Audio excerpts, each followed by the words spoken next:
அருட்பெரும் ஜோதி அருட்பெரும் ஜோதி தனி பெரும் கருணை அருட்பெரும் ஜோதி. எல்லா செயல்கள் கூடும் என் ஆணை அம்பலத்தே, எல்லாம் வல்லன் தலையே ஏத்து. வாழ்க வையகம் வாழ்க வையகம் வாழ்க வளமுடன். குரு வாழ்க குருவே துணை. அருட்பெரும் ஜோதி அகவல் உரை விளக்கம்.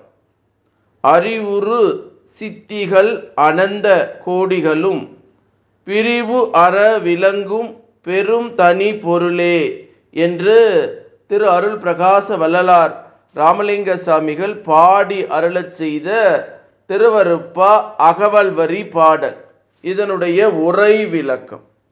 மனம் முதலிய கரணங்கள் நீங்கி அறிவு அனுபவத்திலே அறிகின்ற சித்திகள் பல கோடி, கணக்கில் இருப்பினும் என்றும் பிரிவுற்று அவ்வளவும் தன்னுள்ளே கொண்டு விளங்கும் பெரிய ஒப்பற்ற பொருளே என்ற ஒரு அற்புதமான இந்த அகவல் வரிக்கு பேராசிரியர் பாலசுப்ரமணியம் ஐயா அவர்கள் சொல்லக்கூடிய ஒரு அற்புதமான உரை விளக்கம்.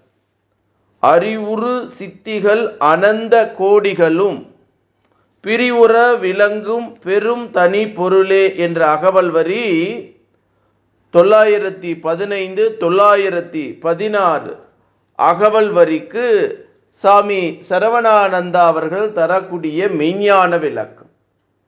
தனி பெரும் பொருளாகிய கடவுளுக்கு சித்தி புரிய சக்தி இயற்கை. அப்படி உள்ள கடவுள்தான் நம்மில் பிரிவுறா வேறாய் இல்லாதபடி என்றும் ஒன்றியே இருக்கிறார். அதாவது கடவுளை தவிர அவருக்கு அந்நியமாக நாமோ பிறரோ கிடையாது. அவரால் அனந்த கோடி உலகங்களும் அவற்றின் அனைத்து உயிர்களும் பொருள்களும் எவ்வளவு காலமாக விளக்கம் செய்யப்பட்டு வருகின்றன.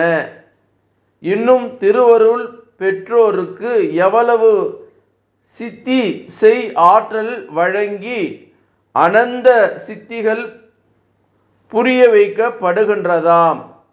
பேரறிவும் அருட்பெரும் வாழ்வும் வழங்க வந்துள்ள கடவுள் செயல்கள் யாவும் அறிவுற சித்திகளாம். சிறு சித்திகளில் நாட்டம் கொண்டு நிற்காது இறைநிலை உற்று அனந்த சித்தியும் தானாக நடைபெற கண்டு சூழ் நாக்கு உதவி கொண்டு இருப்பதே நம் கடமையாம் என்று சாமி சரவணானந்தா அவர்கள் சொல்லக்கூடிய ஒரு அற்புதமான மெய்ஞான விளக்கம். இந்த அற்புதமான இந்த அகவல் வரியில வள்ளல் பெருமான் எப்படி சொல்றாருன்னா, அறிவுறு சித்திகள் அனந்த கோடிகளும் பிரிவு அற விளங்கும் பெரும் தனி பொருளே என்று, இது ஒரு மனம் முதலிய கரணங்களை எல்லாம் நீக்கி அறிவு அனுபவத்தால அறிகின்ற சித்து. அதை பல கோடி கணக்கிலே இருந்தாலும் அதை தன்னுள்ளே கொண்டு விளங்கும் பெரிய ஒப்பற்ற பொருளே இறைவா இறையாற்றலே என்று பாடக்கூடிய விதமாக வள்ளல் பெருமான் பாடுறார். ஆகவே உண்மையான அந்த மெய்ப்பொருளை, அந்த நமக்குள்ளாக இருக்கக்கூடிய அறிவாக இயங்குகின்ற அந்த பேரறிவை நமக்குள்ளாகவே உணர்ந்து கொள்ளக்கூடிய ஆற்றல் நமக்கு எப்போ ஏற்படுதோ அதை சொல்லுவாங்க ஆங்கிலத்தில் பெர்ஸ்பிகாசிட்டி, தமிழில் நுண்மான் நுழைபுலன்.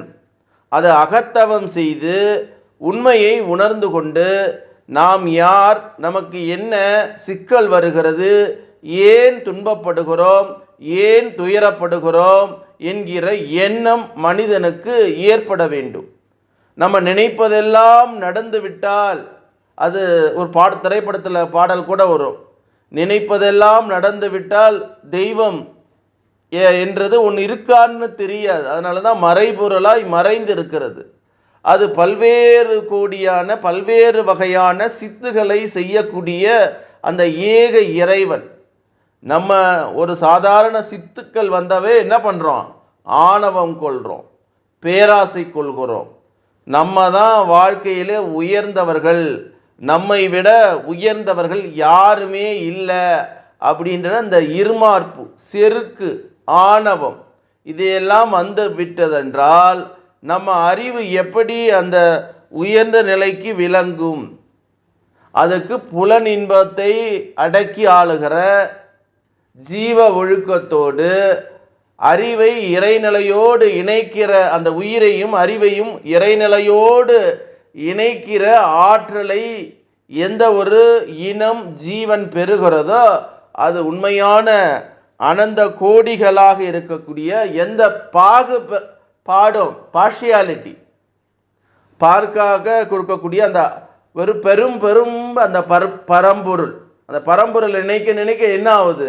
ஆனந்தம் வருது, பேரானந்தம் வருது. அதுதான் நம்ம ரமண ஆசிரமத்தில் கூட ஐயா ரமணருக்காக ஒரு பாடல் கூட பாடியிருப்பாங்க, ஆனந்தம் பேரானந்தம் அப்படின்னு சொல்லக்கூடிய அந்த பேரானந்தத்தை நாம் பெறணும். ஆனால் நம்ம பேரானந்தம் பெறமா? தினம் தினம் மன உடைச்சல், தினம் தினம் பொறாமை சூழ்ந்த நிலை, யாரும் நல்ல எண்ணங்களோடு நம்ம திரியிறோமா அந்த பூமி பந்தில்? எல்லாருக்கும் வஞ்சமும் வன்மமும் அந்த இயற்கையை நாசம் செய்யக்கூடியதும் மனித மனங்கள் ஒருவருக்கு ஒருவர் உயர்வு தாழ்வு மனப்பான்மை. ஒரு தாய் வயிற்றிலே பிறந்த குழந்தைகளே இன்னைக்கு வேறுபாடோடு திரியுது. முதல்ல பிறந்தவன் நான் தான் அதிகார மையம், எல்லாம் நான் தான், நான் நான் நான் என்று பேசக்கூடியவர்கள் இருக்கிறாங்க. நம்ம அப்படின்ற வார்த்தை உச்சரிப்பு இல்லை. யாராவது தவறு செய்தால் அதை திருத்தி கொள்கிறார்களா? இல்லை. இன்னைக்கு பார்த்தீங்கன்னா குடும்பங்கள்லாம் சிதைந்து போய் கொண்டு இருக்கிறது. காரணம் அவங்களுடைய அந்த என்ன சொல்கிறது ஆளுமை இன்னைக்கு அப்படி பயங்கர, தனக்கு மட்டுமே இருக்கணும், எல்லாரும் தனக்கு கட்டுப்பட்டு இருக்கணும். அந்த காலத்தில் கூட்டு குழுமமாக இருந்தாங்க. இன்னைக்கு பார்த்தீங்கன்னா ஒருத்தரை மதிக்கலை. எல்லாரும் 2 பேரும் ஆண் பெண் இணைவரும் வேலைக்கு போகிறாங்க, சம்பாதிக்கிறாங்க. இன்றைக்கி கையை அடக்கமாக இன்றைக்கி அலைபேசி என்று சொல்லக்கூடிய செல்ஃபோன் வந்துடுச்சு. எல்லாருக்கும் அதை பார்த்து பேசுகிறதுக்கு தாய் மகன் உறவு சரியில்லை, கணவன் மனைவி கிட்ட உறவு சரியில்லை, அக்கா தம்பிகளுக்கு சரியவில்லை, அண்ணன் தம்பி உறவுகள் எல்லாமே இன்றைக்கி என்ன சுயநலம் நடிக்கிறாங்க, நாடக நடிகர் மாதிரி நடக்கிறாங்க. அது இல்லாமல் இந்த புற சுற்றம், நம்ம வீடு, பக்கத்து வீடு, இந்த வீடு, எதிர் வீடு, எல்லாமே தான் வீடு மட்டும் நல்லா இருக்கணும்னு நினைக்கக்கூடிய அந்த சுயநலம் மனிதனுக்கு வந்ததின் விளைவு தான் இன்னைக்கு இந்த இயற்கை சீற்றங்களும் குறைபாடுகளும் ஏற்படுகிறது என்பது உண்மை. ஆனால் தான் அறிவுறு சித்திகள் அனந்த கோடிகளும் பிரிவு அற விளங்கும் பெரும் தனி பொருளே என்று அந்த ஏக இறைவன் தனியாக தன்னுள்ளே எல்லாத்தையும் பேதமுறை செய்யக்கூடிய கருணையோடு, அன்பும் கருணையோடு தயவோடு இருக்கக்கூடிய நிலையை கொடுக்கிறார். ஆகவே இதையெல்லாம் உணர்ந்து கொண்டு வள்ளல் பெருமான் சொல்வதாம மரணமில்லா பெருவாழ்வை நாம் அடைந்து அக வாழ்க்கை வாழ்வதற்கு முயற்சி செய்வோம். முயற்சியும் பயிற்சியும் தொடர்ச்சியாக செய்கிற போது எத்தனை துன்பம் வந்தாலும் சரிங்க, நான் காலையில் எழுந்து உடல் பயிற்சி செய்தே தீருவேன், நான் காலையில் எழுந்து எனக்குள்ளாகவே நல்ல சங்கல்பத்தை இட்டுக்கொள்ளுவேன்.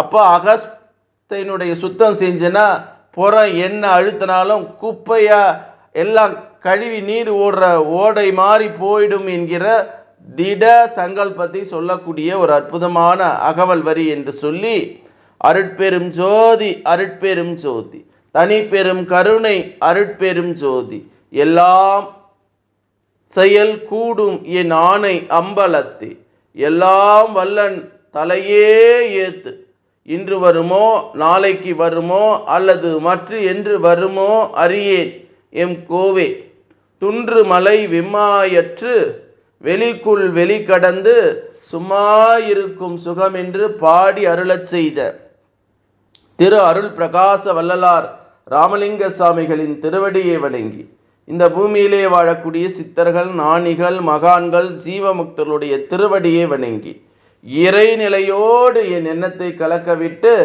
உங்கள் அனைவரையும் மனதார நெஞ்சார வாழ்க வளமுடன், வாழ்க வளமுடன், வாழ்க வளமுடன் என்று வாழ்த்துகிறேன். நன்றி, வணக்கம். வாழ்க வளமுடன்.